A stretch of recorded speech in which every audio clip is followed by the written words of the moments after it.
Hello everyone, welcome back to the Perfect Pass podcast. So this is our first ever virtual podcast. So my name's Christian, this is Ash, and this week we'd like to welcome Chris Freestone. Welcome on, Chris. Thank you. Thanks for having me. So Chris is an ex-professional footballer. He's probably best well known for playing for Middlesbrough amongst other clubs as well.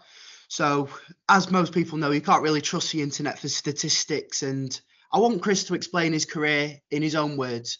So if you could just explain a bit about yourself, Chris, your playing career, and I know you're also got a very good coaching career as well. If you could just give us an insight into that for us, please. Sure. So I started in non-league football. I was playing for a Step 3 team at the time. They wanted to put me on a contract for, doesn't sound a lot of money, but it was like 25 quid I was getting. I was getting paid that anyway. They wanted to put me on a contract because obviously I had a lot of scouts coming around and watching me play. I decided to sit down and talk with them. They wanted to put me on a contract for £25, which I literally told him no. I asked him why. Obviously, I remember it vividly, but I asked him why, and he literally said, I'd be guaranteed that money each week. I was scoring a lot of goals. I was playing very well. I said I'm guaranteed it anyway at the moment.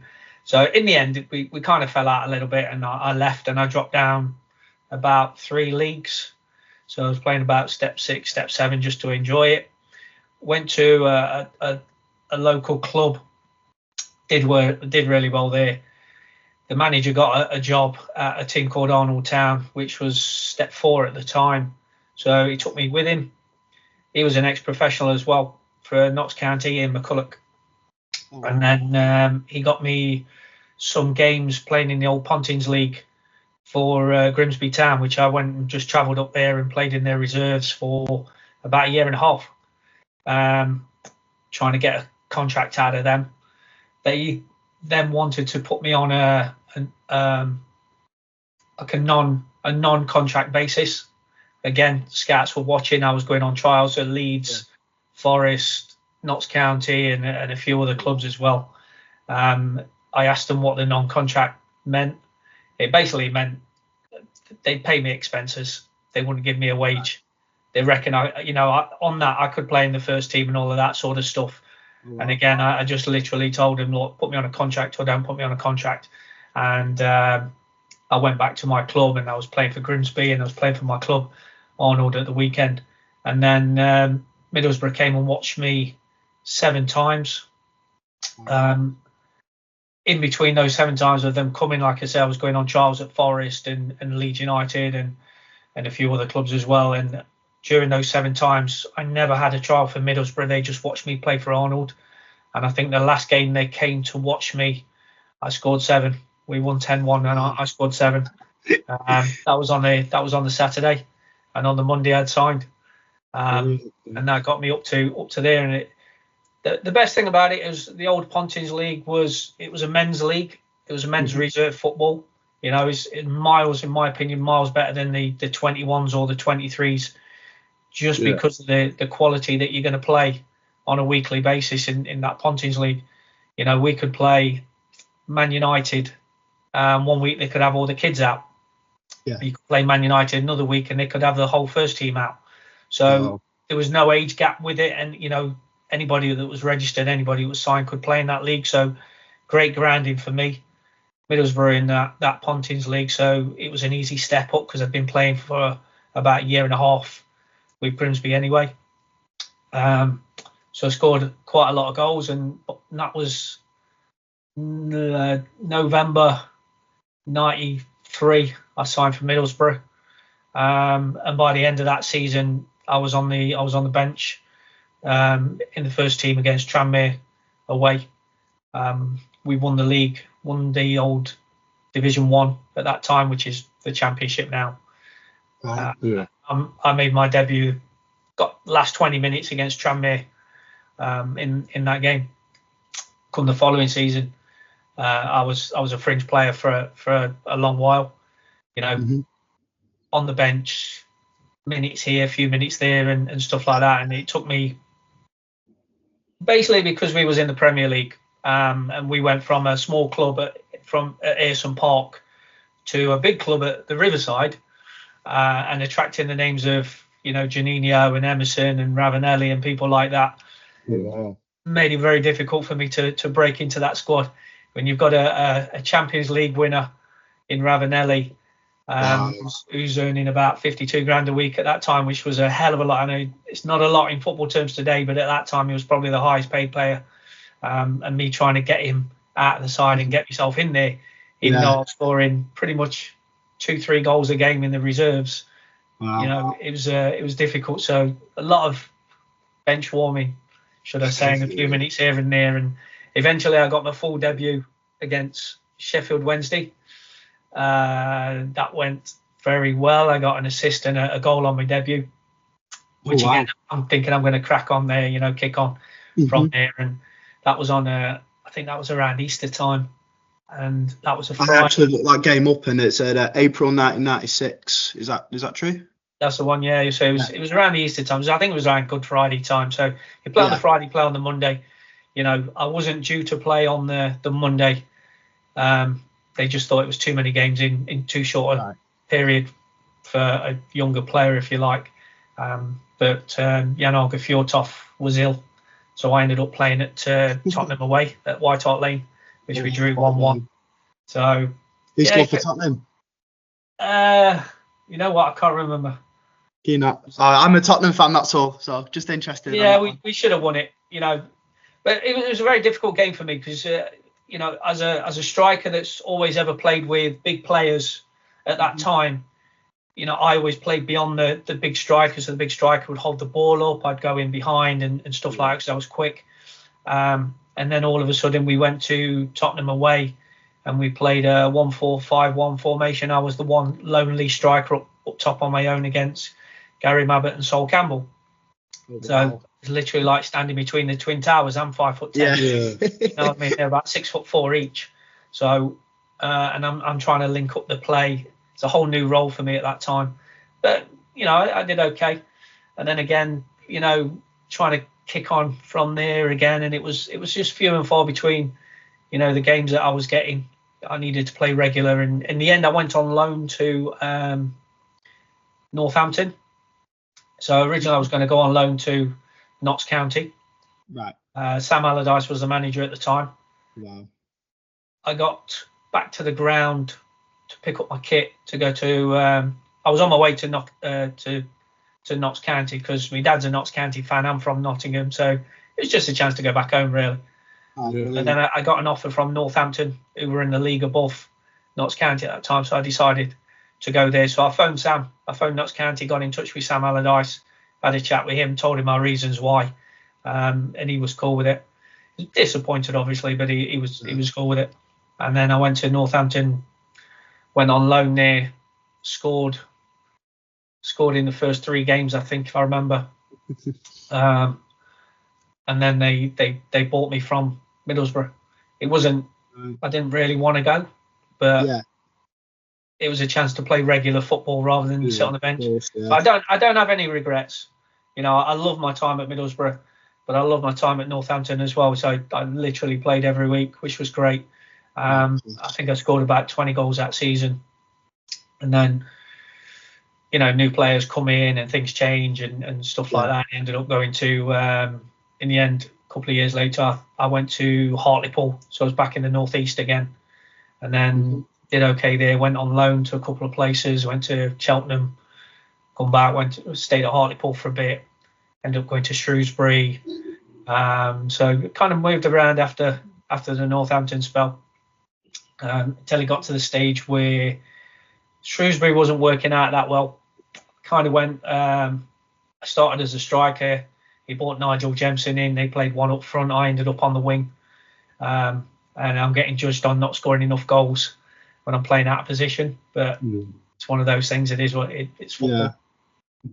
And then, we came to an agreement where I was going to leave. Got my contract paid up. But while we was in those negotiations, there was 3 other clubs that were interested. And ITV Digital were the league sponsors at that time. and then they kind of went bankrupt and went out of business, and those 3 clubs disappeared. All of a sudden, they can't afford me anymore without having those conversations. They just assumed that because of my background and stuff like that I was on ridiculous money. So they disappeared, and then I was sort of in limbo without a club. And I went to Dundee, Ireland. I went to Airdrie in Scotland, and then after a while, I sort of wind my neck in a bit and decided, do I want to keep travelling around trying to beg, borrow, and steal a club, or do I do something else? And that's where I fell into coaching. Oh, class. Yeah. So college, coaching in Just back college. to the middle, sorry. Sorry, it was. Do you know when you said you left Middlesbrough and you didn't want to leave? Was that was you forced out, or No, was it no, a mutual decision? Not at all. So it all came about. We used to fly down to certain games, which was great. Nice little 12-seater jet. That's awesome. we were travelling to Ipswich. So obviously Ipswich is like miles away anyway, but from Middlesbrough it's like the back of beyond. So we used to fly in, and I was at the airport, and the gaffer Brian Robson phoned me up, asked me if I wanted to go on loan to Notts County, which I did in the end. We had a chat over the phone on how much game time I was going to get and all that sort of stuff. So I went, like I say, I ended up going to Northampton. But while I was there, it just became my decision to go. I didn't really want to leave, but I did want to leave, if that makes sense. Yeah. It was difficult because at 20, what was I then? I was probably about 27 then. So I turned pro at 24. So I'd had 3 years there of, trying to become a regular player. Yeah. And I think if I remember, probably Premier League stats, probably about 9 games, 9 appearances. Yeah, you're right. Yeah, nine. Is that right? Yeah. 6 in the Premier League. It was 9 overall. I think starts for Middlesbrough, something like that. But then again, the internet does lie. No. To be fair, that one's probably about right. It wasn't a lot. There was a lot of bench. I was in the squad a hell of a lot. I was in the squad all season. But they'll only count it when you get on the pitch. Yeah, which makes sense. I have no problems with that. It just makes perfect sense.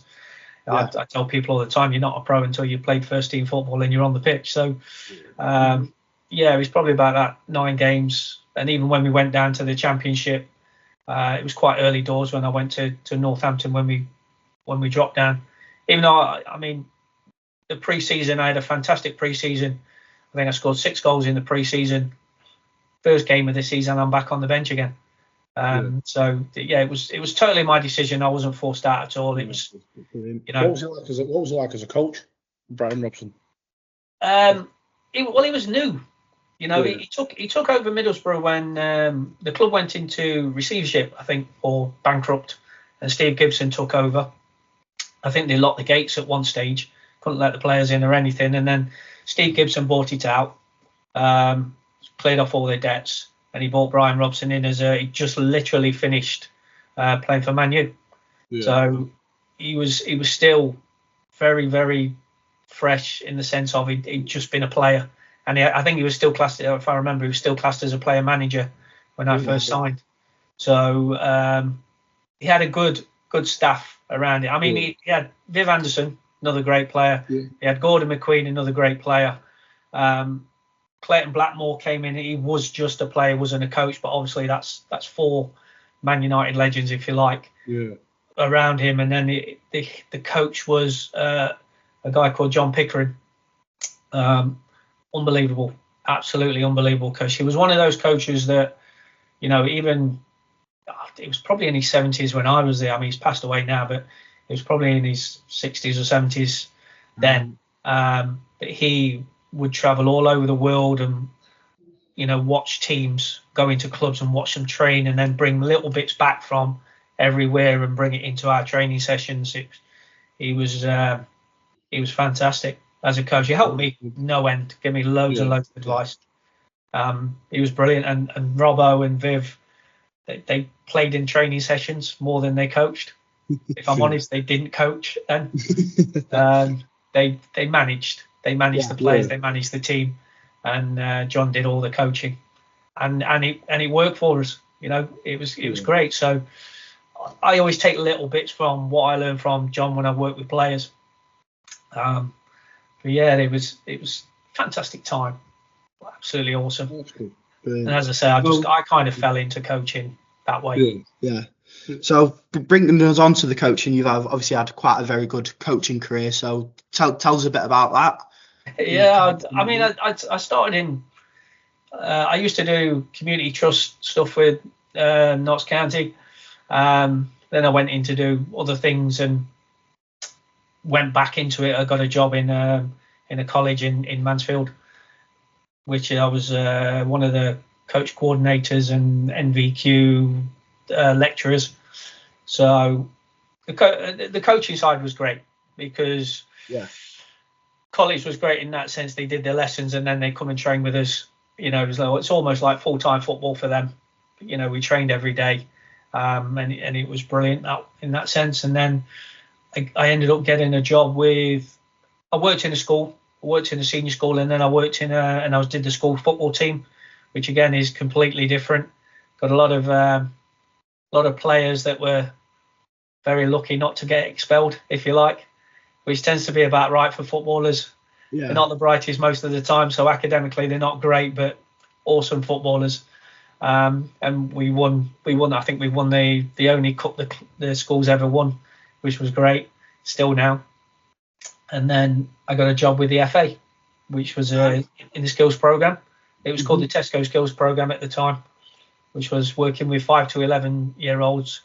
Basically, the job was it was a grassroots coaching job, only full-time grassroots coaching job, working with 5 to 11-year-olds, which was schools, grassroots clubs, working with other coaches, which is why I fell into coach education because I was working with coaches anyway.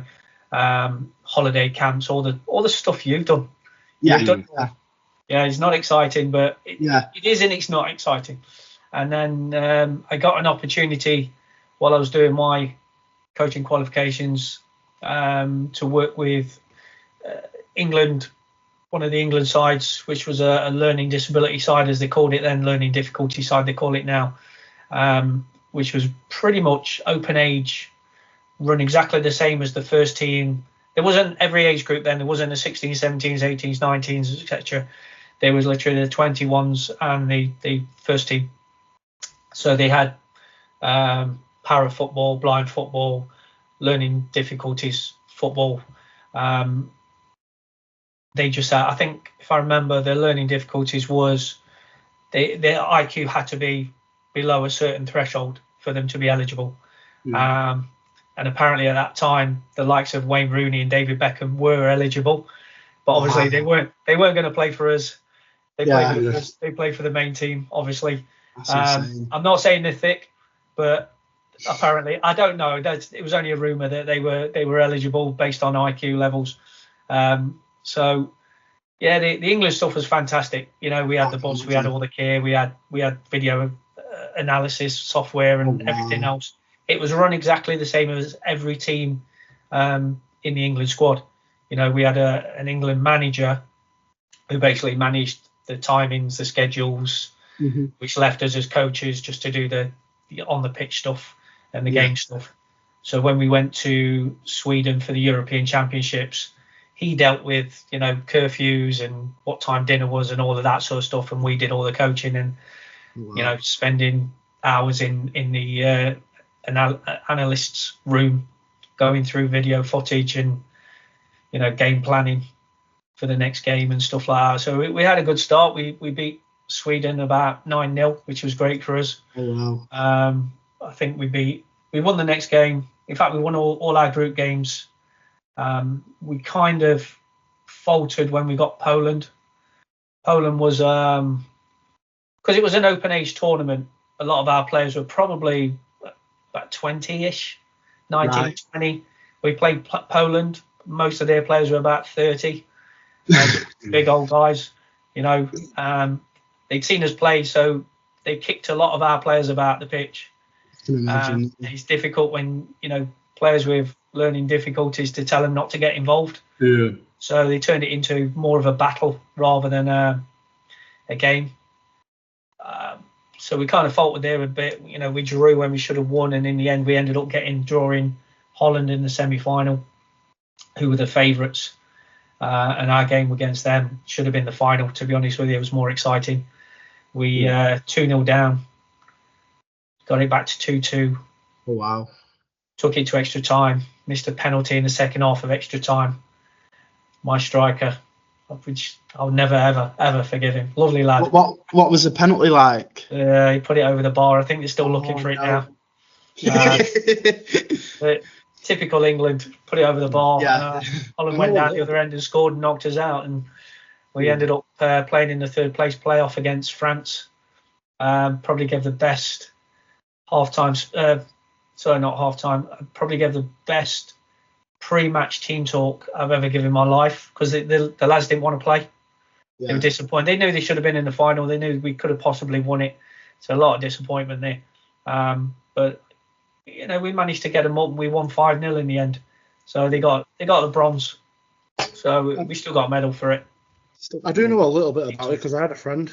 He was called Jordan Rains. He played for the Cerebral Palsy, England, and he went to the Beijing. Is it the Beijing Olympics? Yeah.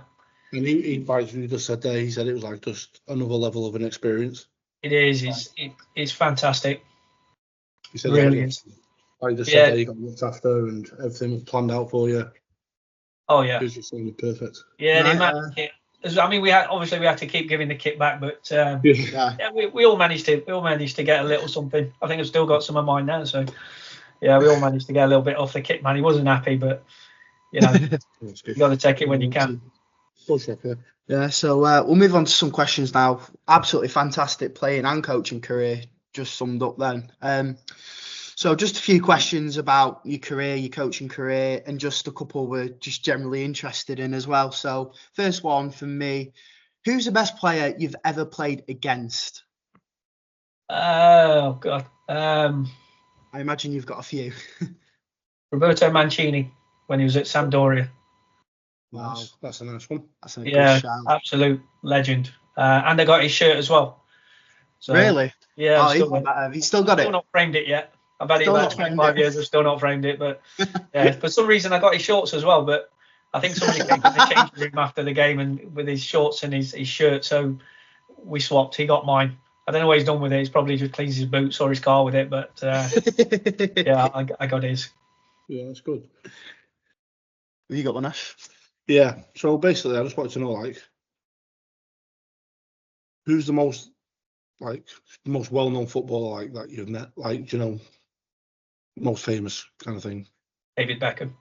David Beckham. What is he like as a person? Yeah, he's top bloke. Yeah. I was working when I was working for the FA. Actually, they shut down St George's Park, so there was a bit of a falling out with David Beckham and the FA at one stage, and they managed to entice him back after a couple of years. So one of his sons, I think it might have been Romeo, maybe, or it was one of those. He had a birthday party, so they shut down the whole of St George's Park for him, and they came on him and all his friends, which were most of the Arsenal Academy, because I think he was training at Arsenal Academy or wherever. They turned up on the England bus, proper England bus. They did a walk through the ground, did a tour. They went in the changing room. They put all the kit up on the walls like a normal match day. Yeah. And they walked out with Howard Webb. Howard Webb refereed the game. I did a coaching session, me and another coach, and then we sort of ran the games that they played, and Bex joined in with it as well. So Victoria, she took her daughter upstairs, just sat in the cafe, not interested in football. She came down, said hello, but she went upstairs, not interested in football whatsoever. So yeah, it was brilliant, great day. Imagine. Yeah. Next couple of questions. I want to obviously you've coached an England team as well, and obviously England are in the Euros at the moment. I presume you've been watching. Of course. 100%. So, what do you think of the current England squad then? Individually, fantastic. Yeah. As a team, no, I'm not a fan. Not a fan. Really? I think it's not that the players can't do.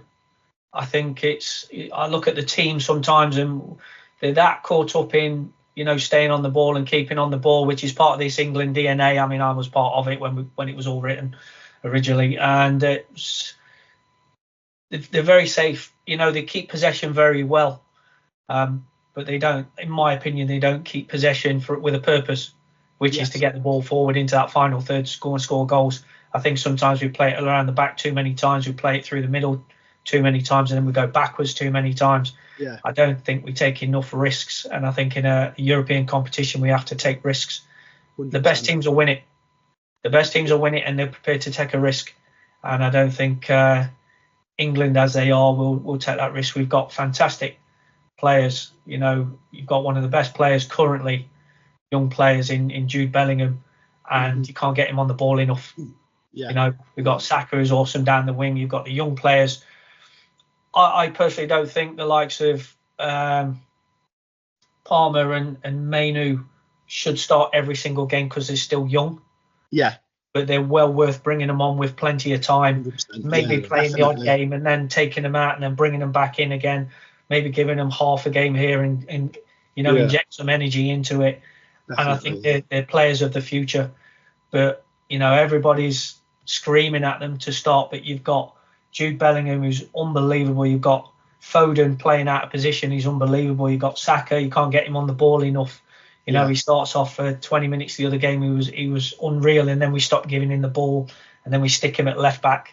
Some of the decisions. I mean, don't get me wrong. It's not all Gareth.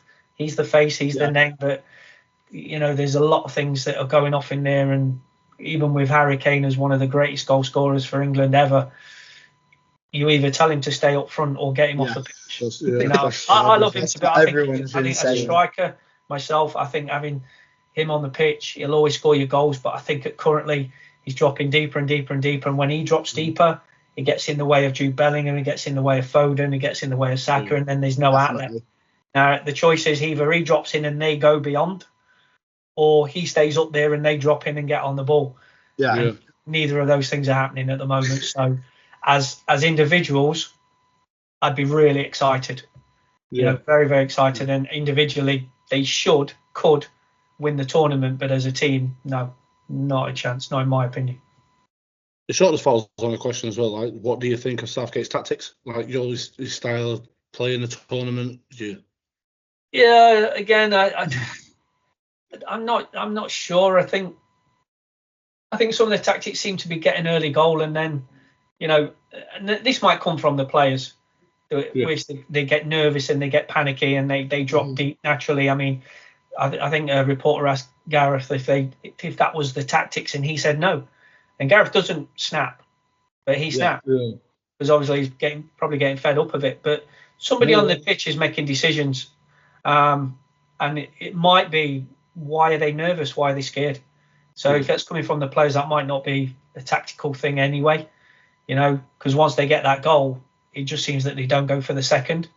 I'm a big believer. If you get one, you might as well go for two, and you might as well go for three, unless you've got 5-10 minutes left. Then, but as soon as you drop back, you're inviting pressure and more pressure, and law of averages, chances. The game's about momentum. Yeah, we get our chances, they get their chances, and whoever puts them away wins the game. It's quite simple, really. Definitely. On that, just last England question. So there's a lot of talk about Southgate at the moment, obviously, that he's probably not going to be England's manager after this tournament, regardless whether they win it or not. So who do you think should be the next England manager, in your personal opinion? You can't say yourself. No chance. Too much pressure. I'm great enough. No, it's. I'd love to see another English manager, but they're few and far between at the moment. I do think who would make a very good manager is the current Newcastle manager. Eddie Howe. Eddie Howe. Really? I do. It's a good shout, to be fair. Coach. He's an excellent coach. And he'll make a very good manager. There was talk about him a few years ago before Gareth got the job. He didn't want it. I think he said he wasn't ready. But I think, as an Englishman, that he would be very good. Yeah, Other definitely. than that, very difficult to find a good English manager at the minute unless they're working abroad somewhere else. There's lots of foreign managers, but yeah, I think an English manager should be an England manager. Oh, definitely. I'd like to see.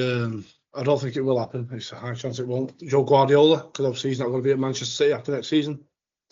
See if they throw all the money at him, but I don't think they will.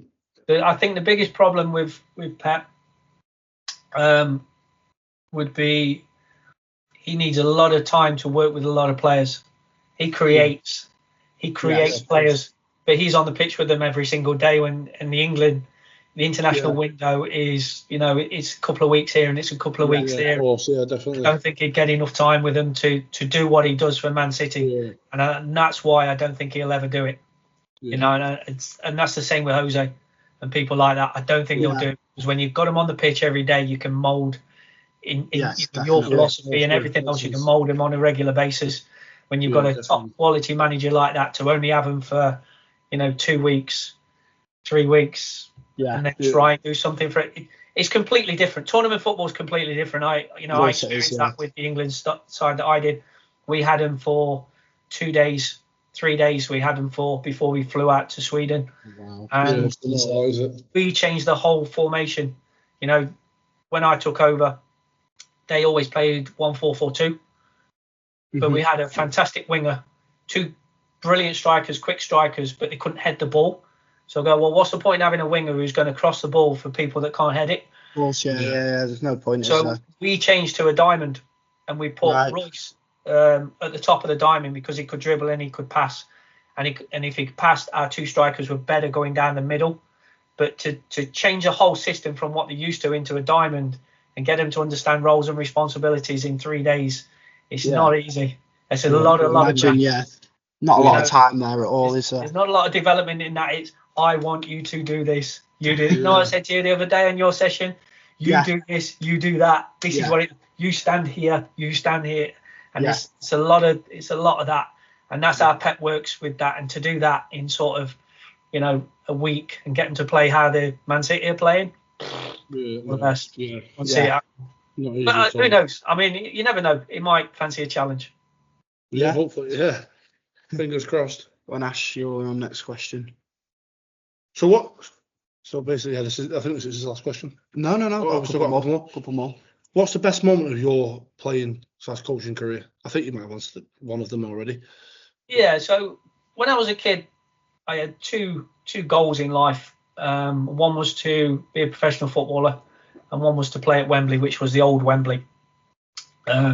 So I went to Wembley 3 times, twice with Middlesbrough, didn't play, and once with Northampton and did play. So that was probably the greatest and the saddest, because we lost. And we lost all 3 of them, by the way. So Wembley's not a good place for me. I don't know why I wanted to go. But there was that and scoring on my debut, because it was live on TV as well. So everybody got to see it. I bet that was class. That actually probably answered one of the next questions. So one of the questions was going to be best stadium you've ever played in, but I have a feeling you just answered that. Wembley and Old Trafford. Old Trafford. Yeah, when it was good. Before the waterfall. Before the waterfall. Yeah, before the waterfall.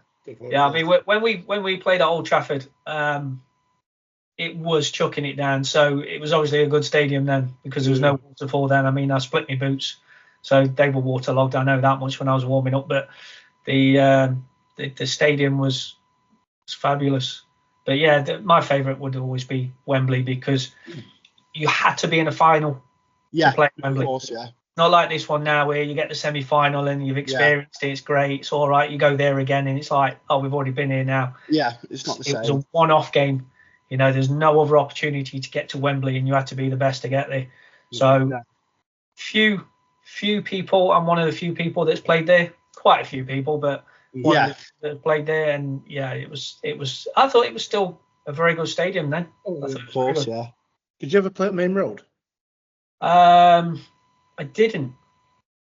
I don't know why I didn't play there. I didn't play. I was on the bench. Yeah, I didn't play. Yeah, we you have to go. It was down to like a narrow street around That's the right, corner yeah. of the houses, isn't it? Yeah, Quite right, awkward to get into, yeah. wasn't it? The Yeah, of course. ground. Yeah. Yeah. So yeah, I remember sitting on the bus thinking, how are we going to get round there? Yeah, I know. Get off, walk in. So I think this is the last question we've got. Most difficult defender you've played against, most hardest defender to play against, hardest defender to score past. Well, I played against Gary Pallister and Steve Bruce. That was not exactly easy. Again, being 5'10", and I'll always go back to Sol Campbell and Gary Mabbott. They were. Yeah. I mean, to be fair, they're all 4 internationals. So yeah, of course, yeah. They're coming from Arnold Town, playing against those 4, and there's one or two strikers play, especially when it was the lone striker. Then I'm playing against 2 of them. Very, very difficult. So there was always, if I'm being man marked by Sol Campbell, just a big shadow, and then if I move over and I get it was massive shadowed by Gary Mabbott instead, it's just very, very difficult. So probably any of those 4. Yeah, I've found another one as well. I've got one more. Oh, you got one more. Go on then. Have you coached anyone that's made it Yeah. So it was, in fact, one I'm very, very proud of.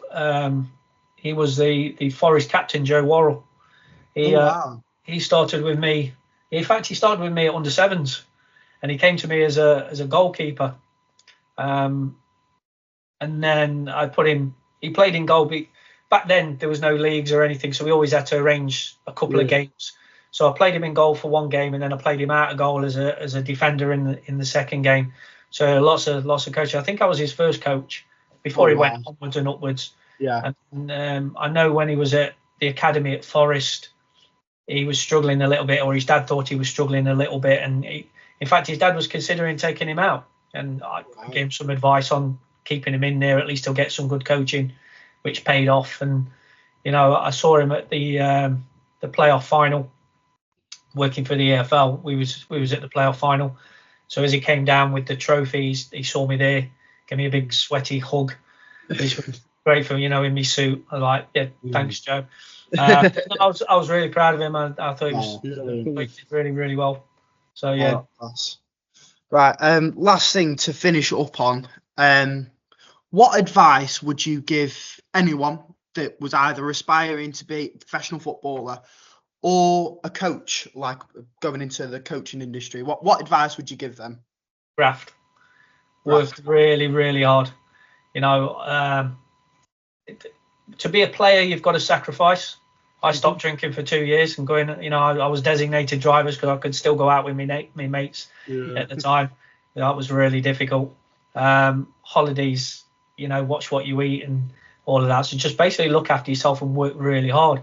As a coach, same thing, work hard, graft, become a student of the game, understand the game of football, and just learn. And that's the same with football. Work on your strengths, work on your weaknesses. Goes with playing and with coaching. Just graft really, really hard, and network. Always network. You never know when opportunities will come up.